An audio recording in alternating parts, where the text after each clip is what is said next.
Hi students, we have already completed two chapters, chapter number 1 and chapter number 5. Chapter number 1 was the last leaf and chapter number 5 was the happy prince. Today we are starting with our new chapter, chapter number 2, the night train at Deoli. It is written by Ruskin Bond. You all must have heard about him or read stories written by him in your schools, and I'm very sure you might have loved it too. He is Ruskin Bond, pretty much aged, but doesn't seem like from his stories. Okay, let us study about him first and then we will start with the chapter. Ruskin Bond, he was born in Kasauli, Himachal Pradesh and grew up in Jamnagar, Dehradun and Shimla. He was a prolific writer. He has more than 100 short stories, essays and novels to his credit, many of which are for children. એને 100થી ઉપર short stories એસે અને novel લખેલા છે, જેમાંથી વધારે પડતા બાળકો માટેના છે. એની પહેલી novel, his first novel the room on the roof was return when he was 17. સૌથી પહેલી નોવેલ એને લખી હતી જ્યારે તે 17 યર્સના હતા. યાદ રાખજો, ઓથર વિશે કરવું પણ ઇમ્પોર્ટન્ટ છે અને મેં તમને સાથે ટાસ્ક પણ આપેલો છે. He received the Sahitya Akademi Award for English Writing in India for his book Our Trees Still Grow in Dehra. His themes include the joys and pains of childhood, love, nature, and the travels of growing up. Written in simple and lucid prose, his stories celebrate ordinary moments and everyday experience. He was awarded a Padma Shri in 1999. બધાને ખબર હશે કે પદ્મશ્રી જે છે ખૂબ જ renowned award છે અને ગમે તેને ન મળી શકે, પણ આપણા રસ્કિન બોન્ડને પદ્મશ્રી અવોર્ડ પણ 1999માં મળેલો છે. આ સિવાય સાહિત્ય અકાદમી અવોર્ડ એને એની book our trees still grow in Dehra માટે મળેલો છે. એની બધી સ્ટોરીઝની મેઇનલી થીમ્સ જે હશે એ બચપન વિશે હશે, યા લવ વિશે હશે, નેચર વિશે હશે, મોટા થવામાં શું પ્રોબ્લેમ્સ આવે અને એનું શું કેવી રીતે સોલ્વ કરવું એના વિશે હશે. અને ખૂબ સિમ્પલ લેંગ્વેજમાં એની સ્ટોરી લખેલી હોય, એક ઓર્ડિનરી લાઈફ વિશે લખેલી હોય, એવી સ્ટોરીઝ હોય જે આપણે બધા જ રિલેટ કરી શકતા હોય. એટલે આ story the night train at Deoli પણ કંઈક એવી જ છે. નાઇટ ટ્રેન એટ દિઓલી જે છે એ એક લવ સ્ટોરી છે. ઓકે, એક એવી લવ સ્ટોરી જે સ્ટાર્ટ થયા પહેલાં જ પૂરી થઈ જાય છે. એક કોલેજ સ્ટુડન્ટ હોય છે, તમારી જેમ છોકરો હોય છે જે દિલ્હી રહેતો હોય છે.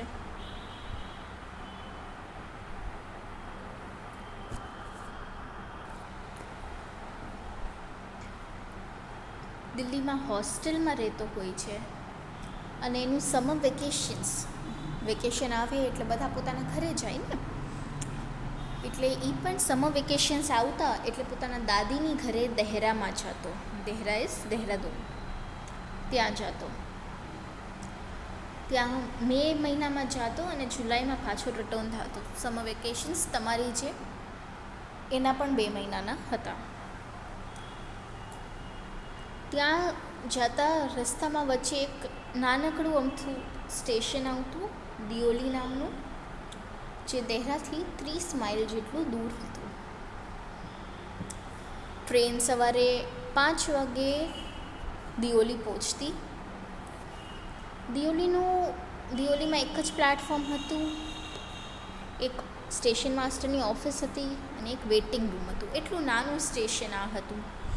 જ્યાં સરખી લાઇટ્સ પણ નહીં, પણ ઓબ્વિયસલી સવારે 5 વાગે એ જોતો હોય એટલે ત્યારે કંઈ એવી કંઈ જરૂર ન હોય, પણ ઇલેક્ટ્રિક બલ્બ્સ અને ઓઇલ લેમ્પ્સ જ દેખાતા. સવાર પડવાની જે ધીમી સૂર્યનો પ્રકાશ આવતો હોય એ દેખાતો. એક ટી સ્ટોલ દેખાતું, એક ફ્રૂટ વેન્ડર અને થોડા કૂતરા. બસ બીજું કાંઈ આ સ્ટેશન ઉપર જોવા ક્યારેય મળતું નહીં. આ સ્ટેશન આટલું બધું નાનું હતું છતાંય ટ્રેન અહીંયા 10 મિનિટ રૂકતી અને પછી આગળ વધતી.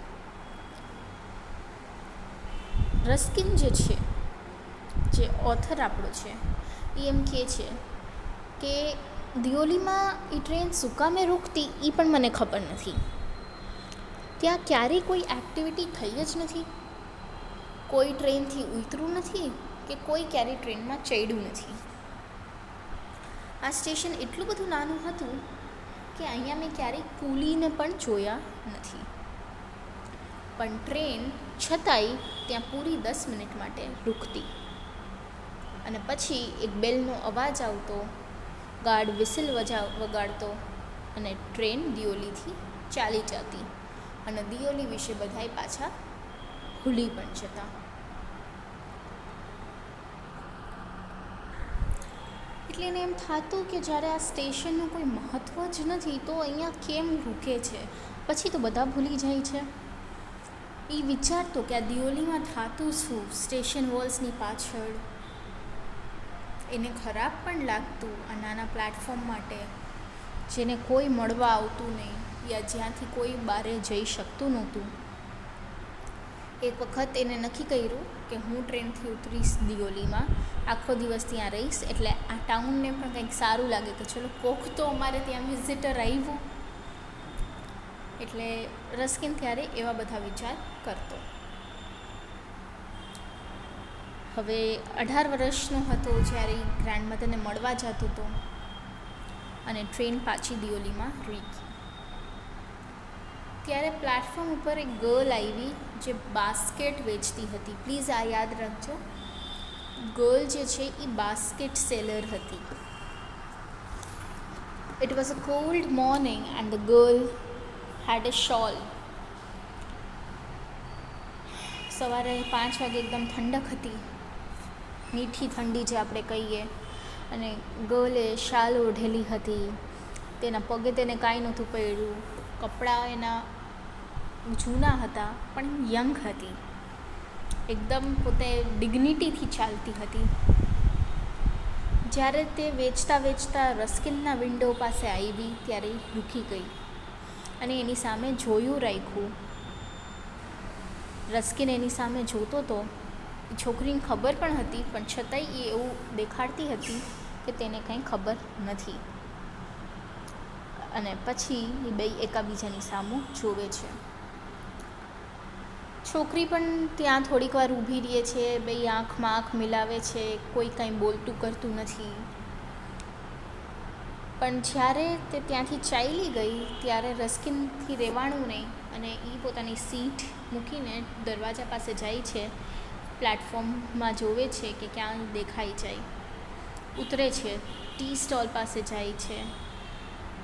પણ ટી સ્ટોલમાં જાય છે ત્યારે ચાવાળો તો ચા વેચતો હોય છે, ગર્લ ત્યાં સુધી સ્ટોલ પાસે જાય છે. એટલે ગર્લ પણ અટ્રેક્ટ થઈ ગઈ હતી આના રસ્કિનથી અને રસ્કિન પણ એ બાસ્કેટ સેલરથી અટ્રેક્ટેડ હતો.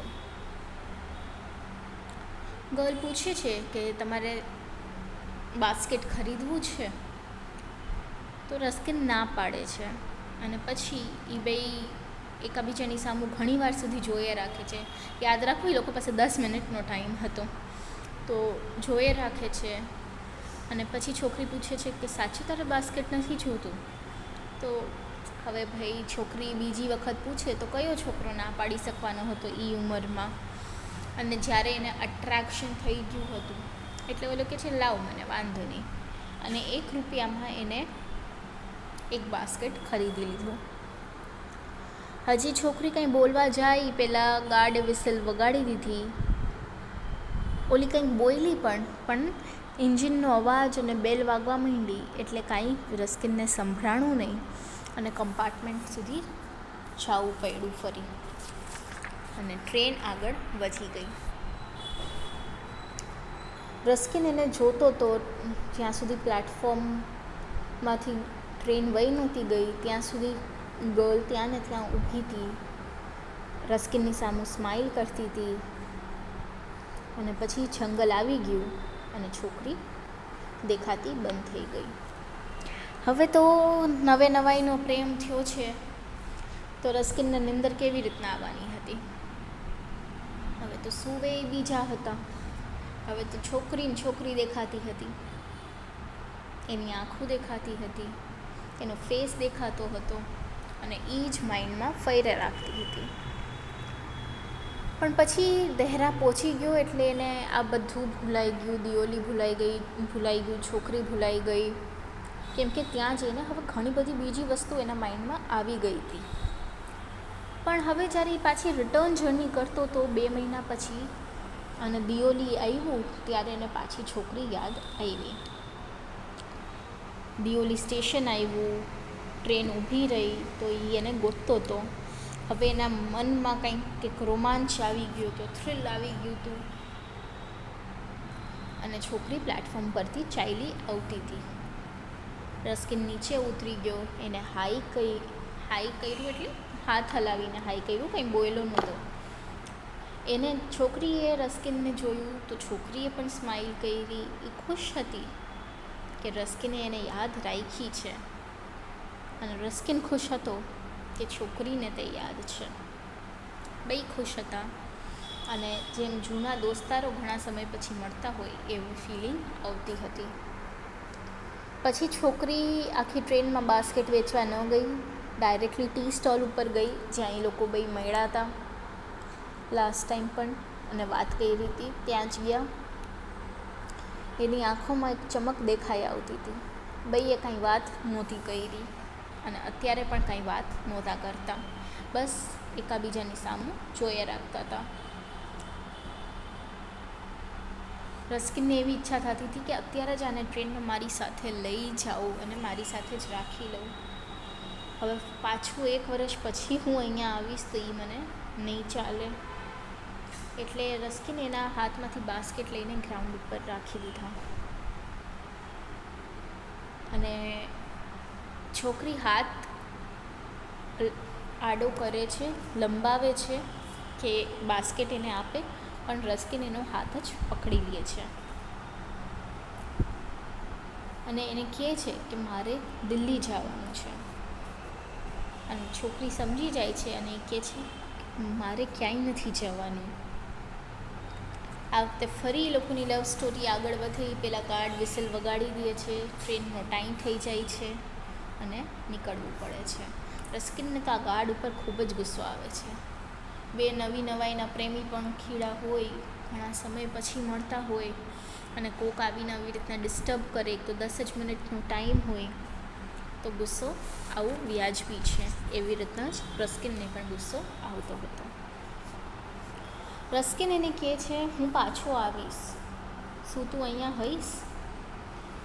ઓલી હા પાડે છે અને ટ્રેન પછી આગળ ચાલી જાય છે. એટલે રસ્કિને દોડીને ચાલતી ટ્રેન પકડવા જવું પડે છે. પણ આ વખતે રસ્કિન છોકરીને ભૂલ્યો નહોતો. આ વખતે સ્ટેશન વયું ગયું હતું છતાંય છોકરી તેને યાદ હતી. આખી જર્નીમાં તેને યાદ હતી અને એના પછી પણ યાદ હતી.